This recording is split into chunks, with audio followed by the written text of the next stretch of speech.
পাগল মরলে বাতি জ্বলে, মুন্সি মরলে জ্বলে না। পাগলার কাছে খোদাই থাকে, কানার দলে দেখে না। টুনটুনা টুনটুন। মানে ওরা কয় যে ওদের শরীরে মারেফতি মোল্লারা মরলে কবরে বাতি জ্বলে। তাই বললাম তা তো জ্বলবে। শরীয়ত বাদ দিয়া মারেফতের গাঞ্জা টানলি, জাহান্নামের পথিক হইলি। এখন তোর কবরের ভেতরেও জ্বলে, এটার প্রমাণ হলো তোর কবরের ওপরেও জ্বলে। আস্তাগফিরুল্লাহ আল আযীম। নবীর শরীয়ত বাদ দিয়া কোনদিন কোন মারেফত হয়? আমরা স্পষ্ট করে, গত কয়েকদিন আগে আমার মাহফিল ছিল চাঁদখিলে, চরমনার ফয়জুল করিম সাহেব সেখানে উপস্থিত ছিলেন। আমি স্পষ্ট করে ওখানেও বলেছিলাম, আমরা যারা চরমনাইকে হক মনে করি, আমি বলেছিলাম এখানে মুফতি ফয়জুল করিম সাহেব দামাত বারাকাতুহুম আছেন। আমরা পীর সাহেব হুজুরকে সামনে রেখে, সমস্ত মুরিদদেরকে সামনে রেখে আমরা স্পষ্ট করে বলি, ওই পীর সাহেব, চরমনার পীর সাহেব যতদিন হকের উপরে থাকবেন আমরা তাদের সাপোর্ট করব। পীর সাহেব যদি কোনোদিন হকের উপর থেকে এক চুল পরিমাণ যদি সরে আসেন, এক তুড়ি বেড়ে পীরকে অস্বীকার করে দেব। তাহলে আমরা কোরআন সুন্নাহ সাহাবার বিরুদ্ধে কোনো পীর মানি না।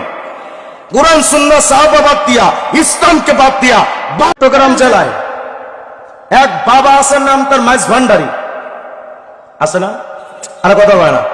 মাইজ ভান্ডারী পীর সাহেব দেওয়ানবাগ, সুরেশ্বর, চন্দ্রপাড়া, আট্টসি, সুরেশ্বর, চন্দ্রপাড়া, দেওয়ানবাগি, রাজারবাগি, ছোট ভান্ডারী, বড় ভান্ডারী, মাইজ ভান্ডারী, পানিসা, বালিসা, বালুসা, কালুসা, কেল্লাসা, ফাইল্লাসা, চিল্লাসা, চরমবিবি, গরমসা, ফকিরসা, মিসকিনসা, গরিবসা, টংটংসা, ঢংডংসা, হেহুসা, ল্যাংটাসা, কুত্তাসা, ঘোড়াসা, ল্যাঞ্জাসা, বদনাসা। চট্টগ্রামে একটা মাজার আছে, নাম হলো কুত্তাসা। আমি মাঝে মাহফিলে গেছি বিবাড়িয়ায়, বাঞ্ছারামপুর এলাকায়। আমার সফর সঙ্গী কয়, হুজুর তাকান, কি হয়েছে? ওই যে লেখা হযরত বিড়াল শাহ মাজার। কি নাম? বিড়াল শাহ। এই বাংলাদেশে যত ভণ্ড পীর আছে, এদের অধিকাংশের গুরু হলো লালন শাহ। কে? আর বলেন না কে? যত আউল বাউল ফাউল শিল্পী আছে, মারেফতি গান গায়, সবার গুরু হলো লালন শাহ। আমার কাছে লালন শাহর ব্যাপারে লিখিত 7টা বই আছে। লালন শাহ তার ভক্তবৃন্দ তারা লিখেছে। লালন শাহর একটা বই আছে, নাম হলো অখণ্ড লালন সঙ্গীত। এই বইটার ব্যাপারে আমার তো উপস্থিত বলেছে, যে কারণে বইগুলো আনি নাই, নাহলে আপনাদের খুলে খুলে দেখাতে পারতাম। লালন শাহ লিখেছে, যেই খোদা, সেই রসুল, সেই মুর্শিদ। মানে যিনি পীর, তিনিই আল্লাহ, তিনিই রসুল। আচ্ছা বলেন, যদি তাই হয়, বর্তমান জামানায় কাদিয়ানীকে কেউ নবী মানে কেন? আমাদের নবীর পর আর কোন নবী হতে পারে? যে কারণে আমরা কাদিয়ানী আর তাদের সবাইকে মুসলমান মনে করি না কাফের মনে করি?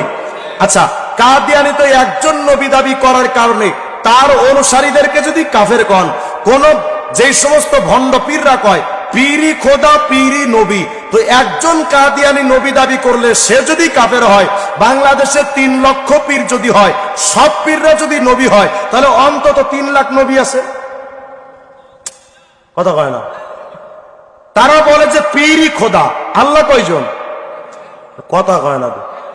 লাউ কানা ফীহিমা আলিয়াতুন ইল্লাল্লাহু লাফাসাদাতা। আল্লাহ ছাড়া কোনো ইলাহ খোদা যদি থাকতো, সব ধ্বংস হয়ে যেত। প্রশ্ন হলো, এই যে আমাদের আগের পরের সর্বজামানায় খোদা কয়জন? এখন যদি কেউ কয় পীর ও খোদা, তো বাংলাদেশে 3 লাখ পীর মানে 3 লাখ খোদা। নাউজুবিল্লাহ। আসতে বলেন আপনারা, বলেন এরা মুসলমান না বেঈমান? দুঃখজনক হলো সত্য, মাইজ ভান্ডারীর দ্বিতীয় পীর দেলাওয়ার শাহ মাইজ ভান্ডারী, তার একটা বই আছে, আমার কাছে আছে সে বইটা। এই বইটার নাম রত্ন ভান্ডার, তার এই বইটার নাম বেলায়েতে মোতলাকা। বেলায়েতে মোতলাকা নামক বইয়ের মধ্যে এবং তাদের রত্ন ভান্ডার বইয়ের মধ্যে স্পষ্ট করে লিখেছে, পীরই খোদা, পীরই নবী, পীরই রসুল। আসতে কোন নাউজুবিল্লাহ আপনারা। তাহলে বলেন, মাইজ ভান্ডারীর পীর এবং তাদের অনুসারীরা মুসলমান না কাফের? বলেন বলেন, মুসলমান না কাফের? দুঃখজনক হলেও সত্য, লালন শাহরে কেউ মানে, মাইজ ভান্ডারীর পীরকে অধিকাংশ পীরেরা মান্য করে। কথা বলেন। তাহলে যারা এরপরে এই সমস্ত পীরের দরবার থেকে বলা হয় আমরা মারেফত মানি, শরীয়ত মানি না। শরীয়ত মানে কি? এখানে উস্তাদ সমতুল্য মুরব্বী আছেন, আমি যদি ভুল করি আমাকে হুজুর শুধরে দিয়েন। খুব স্পষ্ট কথা, শরীয়ত কাকে বলে? আল্লাহর সকল বিধান শরীয়ত, নবীর সকল সুন্নাত শরীয়ত, সাহাবায়ে কেরামের সকল আমল শরীয়ত।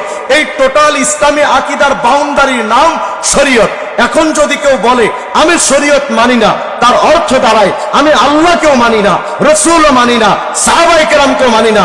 অতএব স্পষ্ট কথা, যারা শরীয়ত মানে না তারা মুসলমান না বেঈমান? আজকে ভণ্ড পীররা কয় আমরা শরীয়ত মানি না। কি মানো? মারেফত মানি। তো আমার প্রশ্ন হলো, শরীয়ত ছাড়া মারেফত কেমনে হয়? কথা হয় না। আমরা কিন্তু মারেফত স্বীকার করি না, কসম খোদার। আমরা যারা চরমনাকে হক মনে করি, উজানিকে হক মনে করি, নানুপুরকে হক মনে করি, তারাও মারেফতের সাধনা করেন, তারাও শরীয়তকে ফলো করে মারেফতের সাধনা করেন। মারেফত কোনটা? শরীয়ত মানতে মানতে আপনার মধ্যে যে একটা নূর তৈরি হবে, ভেতরে একটা কলবে নূর পয়দা হবে, সেটার নাম হলো মারেফত। ওই নূরটা তো তৈরি হবে শরীয়ত মানার কারণে। শরীয়তে যদি না মানেন তো মারেফত হয় কেমনে? কত হয়? এখন এই ভণ্ডরা কয় যে আপনারা শরীয়তি মোল্লারা মরলে তো কবরে বাতি জ্বলে না, তমগু কি হয়? কামগো মারেফতি পাগল মরলে কবরে বাতি জ্বলে। গানও বানাইছে, পাগল মরলে বাতি জ্বলে, মুন্সি মরলে জ্বলে না রে। কত হয়? পাগল মানে ওদের কোন পাগল ছাগল যদি মরে তো কবরে মোমবাতি জ্বলে, আমরা মরলে তো এগুলো জ্বালাই টালাই না, এজন্য গান বানাইছে, পাগল মরলে বাতি জ্বলে, মুন্সি মরলে জ্বলে না, পাগলার কাছে খোদাই থাকে, কানার দলে দেখে না, টুনটুনা টুনটুন। মানে ওরা কয় যে ওদের শরীয়ত মারেফতি মোল্লারা মরলে কবরে বাতি জ্বলে। তাই বললাম তা তো জ্বলবেই। শরীয়ত বাদ দিয়া মারেফতের গাঞ্জা টানলি, জাহান্নামের পথিক হইলি। এখন তোর কবরের ভেতরেও জ্বলে, এটার প্রমাণ হলো তোর কবরের উপরেও জ্বলে। আস্তাগফিরুল্লাহ আল আযীম। নবীর শরীয়ত বাদ দিয়া কোনদিন কোন মারেফত হয়? আমরা স্পষ্ট করে, গত কয়েকদিন আগে আমার মাহফিল ছিল চাঁদখিলে, চরমনার ফয়জুল করিম সাহেব সেখানে উপস্থিত ছিলেন। আমি স্পষ্ট করে ওখানেও বলেছিলাম, আমরা যারা চরমনায়কে হক মনে করি, আমি বলেছিলাম এখানে মুফতি ফয়জুল করিম সাহেব দামাত বারাকাতুহুম আছেন, আমরা পীর সাহেব হুজুরকে সামনে রেখে, সমস্ত মুরিদদেরকে সামনে রেখে আমরা স্পষ্ট করে বলি, ওই পীর সাহেব, চরমনার পীর সাহেব যতদিন হকের উপরে থাকবেন আমরা তাদের সাপোর্ট করব। পীর সাহেব যদি কোনোদিন হকের উপর থেকে এক চুল পরিমাণ যদি সরে আসেন, এক তুড়ি বেড়ে পীরকে অস্বীকার করে দেব। কারণ আমরা কোরআন সুন্নাহ সাহাবার বিরুদ্ধে কোনো পীর মানি না। কোরআন সুন্নাহ সাহাবা বাদ দিয়া, ইসলামকে বাদ দিয়া বাপ মাকেও মানি না। মিয়া কি এর ছাতা মাতার পীর? আফসোসের সাথে বলতে হয়, এখন চাঁদপুরে এক পীর আছে ল্যাংটা বাবা। কি বাবা? মানে কাগজ চুপড়ি নাই। আরে ভাই, ল্যাংটা যদি পীর হয় তাহলে তো কুত্তা বড় পীর। কথা হয় না? ল্যাংটা পীর নাকি ভাগ্য পাল্টাইতে পারে। বাবার কাছে গিয়ে বাবা ভাগ্য পাল্টা দে, যা দেখে বাবারই কপাল খারাপ, কাপড় চোপড় দূরের কথা জাইঙ্গাও নাই, এই নাকি পীর? আস্তাগফিরুল্লাহ আল আযীম। পীর হলেন তিনি। আমরা তো এখন ওলি খুঁজি, ওলি কোথায়? নবী আলাইহিস সালাম 1400 বছর আগে বলে গেছেন ওলি কে জানো? আল্লাহ নবী বলেন ইত্তাকিল মাহারিম তাকুন আবাদান নাস।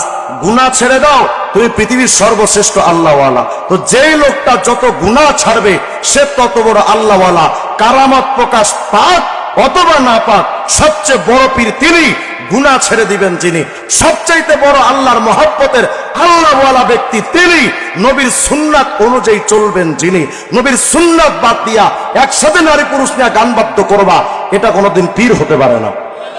অতএব হিজবুত তাওহীদ, কাদিয়ানি, শিয়া, মাজার পূজারি, আহলে কোরআন একটা গ্রুপ আছে যারা হাদিস মানে না, নবীকে মানে না, বলে আমরা কোরআন মানি। তো কোরআন যদি মানিস তো নবীকে মানিস না কেন? কোরআনই তো বলে নবীকে মানতে।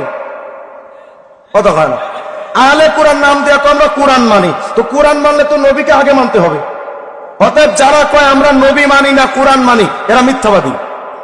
এরা কি বলেন? বলেন এরা কি? অতএব আমরা এই সংগঠনগুলো থেকে সতর্ক থাকার চেষ্টা করব। সাহাবায়ে কেরামকে মানতেই হবে। সাহাবায়ে কেরামকে মানা ছাড়া কোনো মানুষ জান্নাতি হতে পারে না, কোনো মানুষ জান্নাতি হতে পারে না। এটা আমার কথা না, নবীর কথা। কুল্লু উম্মতি ইয়াদখুলুনাল জান্নাতা, আল্লাহ নবী বলেন তাফতারিক উম্মতি আলা 73 মিল্লাহ কুল্লুহুম ফিন্নার ইল্লা মিল্লাতান ওয়াহিদা। আল্লাহ নবী বলেন 73 দলের মধ্যে সব জাহান্নামী, একটা দল জান্নাতি। ওমান হুম ইয়া রাসূলুল্লাহ, তারা কারা? নবী বলেন, মা আনা আলাইহি ওয়া আসহাবি, আমি নবী এবং আমার সাহাবীদেরকে যারা মানবে তারাই জান্নাতি। অর্থাৎ এই জামানায় নবী এবং সাহাবীদেরকে বাদ দিয়া জান্নাতি হওয়া সম্ভব।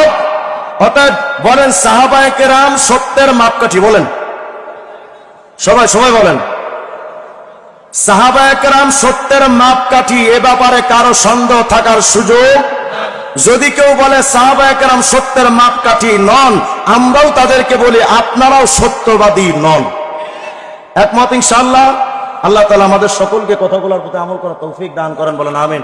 মাশাআল্লাহ, আমার ভাই দীর্ঘ সময় বসে আছেন, ওনাকে আসলে এত সময় বসায় কষ্ট দেওয়া ঠিক না। আমার সাথে ওনার গত বছর থেকে সম্পর্ক। আমি আগে ওনাকে ভাবে চিনতামও না, উনি আমাকে চিনতেন না। নোয়াখালীর ওলামায়ে কেরাম সবাই মিলে একটা প্রোগ্রাম করেন, একটা সেমিনার আয়োজন করে থাকেন সমস্ত ওলামায়ে কেরাম, তরুণ ওলামায়ে কেরাম মিলে। আলহামদুলিল্লাহ, প্রথমবার যখন আমি নোয়াখালী আসছি, মানে ওই সেমিনারের প্রথমবার, ওনার একটা ঝাঁঝালো বক্তব্য শুনেছিলাম। হিজবুত তাওহীদের ব্যাপারে সুস্পষ্ট একটা বক্তব্য দিয়েছিলেন। ওই দিন থেকে বলতে পারেন যে আমি ওনার ভক্ত। আলহামদুলিল্লাহ বলেন। আমি উনি যে একজন নির্বাচিত নেতা সেই হিসেবে না, আমি ওনার মধ্যে এক ইমানি পাওয়ার দেখেছি। উনি বলেছেন নোয়াখালীতে কোনো হিজবুত তাওহীদের ইমামকে ঢুকতে দেওয়া হবে না। তা আলহামদুলিল্লাহ, আপনারা ওনার সাথে থাকবেন তো ইনশাআল্লাহ? যদি এই এলাকায় কোনোদিন হিজবুত তাওহীদের টাউট নেতা সেলিম ঢুকতে চায়, জুতা দিয়া পিঠায় পিঠে চামড়া লাল করে ফেলবেন। তৈরি থাকবেন ইনশাআল্লাহ? হিজবুত তাওহীদের সাথে আমাদের কোন আপোষ হতে পারে? আলহামদুলিল্লাহ, ওনার জন্য আমি দোয়া চাই, আল্লাহ পাক যেন ওনার হিম্মতকে আরো বাড়ায় দেন। আরো জোরে বলেন আমিন। আজকে এখানে মুফতি শামসুদ্দৌলা আশরাফী ভাই, উনি আমার এই ফেরাকে বাতিল আর কাজ করার ব্যাপারে এই জগতের আমার প্রথম উস্তাদ হলেন মুফতি শামসুদ্দৌলা আশরাফী। আলহামদুলিল্লাহ বলেন। উনি আজকের এখানে প্রধান মেহমান, উনি চলে আসছেন, আমরা একই সাথে আসছি আলহামদুলিল্লাহ। উনি বয়ান করবেন। আর এখানে বয়ানের শেষে হিজবুত তাওহীদ নিয়ে আমার একটা লেখা বই আছে, হিজবুত তাওহীদ নাস্তিকতার নতুন রূপ। ওরা যে মূলত নাস্তিকতাকে প্রমোট করে, এটার একটা প্রামাণ্য চিত্র। যদি আপনারা কেউ চান, দলিল ভিত্তিক ওখানে লেখা আছে, 150 টাকা করে দাম। যদি কারো কাছে টাকা না থাকে হাদিয়ে নিয়ে যাবেন। তবু আমি চাই যে আপনাদের এলাকায় বইগুলো বেশি বেশি ছড়াক, বেশি বেশি পড়েন, হিজবুত তাওহীদ সম্পর্কে বেশি বেশি জানেন। আল্লাহ তাআলা আমার ভাইদেরকে হিজবুত তাওহীদের ষড়যন্ত্র থেকে হেফাজত করেন, ইমানের হেফাজতে আল্লাহ পাক আমাদেরকে সর্বক্ষেত্রে ইমানকে হেফাজত করেন। ওয়া আখিরু দাওয়ানা আলহামদুলিল্লাহি রাব্বিল আলামিন। ربكما تكذبان